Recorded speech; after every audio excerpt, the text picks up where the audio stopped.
மே 1 உழைப்பாளர்கள் தினம் ஏன் கொண்டாடுறாங்கன்னு தெரியுமா? அதுக்காக பல பேர் செஞ்ச தியாகங்களை பத்தி தெரியுமா? வாங்க தெரிஞ்சுக்கலாம். 18ஆம் நூற்றாண்டு வரையும் தொழிலாளர்கள் எல்லாருமே 18ல இருந்து 20 மணி நேரம் வேலை செஞ்சுட்டு தான் இருந்தாங்க. 19ஆம் நூற்றாண்டு தொடக்கத்துல இருந்தா ஒவ்வொரு தொழிலாளர்களும் தொழிற்சங்கங்களா உருவாக்கி 10 மணி நேரம் வேலை செஞ்சா போதும் அப்படிங்கிற ஒரு கோட்பாட்டையே உருவாக்குறாங்க.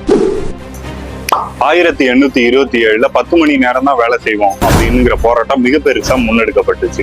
அன்றைக்கு இருந்த ஒர்க்கிங் மேன்ஸ் அட்வொகேட்ங்கிற பத்திரிகை இதை மிகப்பெரிய செய்தியா வெளியிட்டதோட எதிரொலியா பிரான்ஸ், இங்கிலாந்து, ஆஸ்திரேலியான்னு எல்லா நாடுகளோட பார்வையும் இந்த பக்கம் திரும்ப ஆரம்பிச்சது.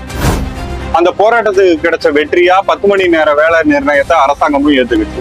1866, 77ன்னு அடுத்த கட்டமா மே 1, 1886ல மிகப்பெரிய போராட்டமா அமெரிக்கால உள்ள சிகாகோ மாநகரத்துல 10,000 பேர் சேர்ந்து போராடினாங்க. அதுல பல தலைவர்கள் தூக்கிலிடப்பட்டதை கண்டிச்சு ஏங்கல்ஸ், காரல் மார்க்ஸ் 14 நாடுகளோட சேர்ந்து மிகப்பெரிய கூட்டத்தை கூட்டுறாங்க. அன்னைக்குதான் மே 1 உழைப்பாளர் நிர்ணயிக்கிறாங்க.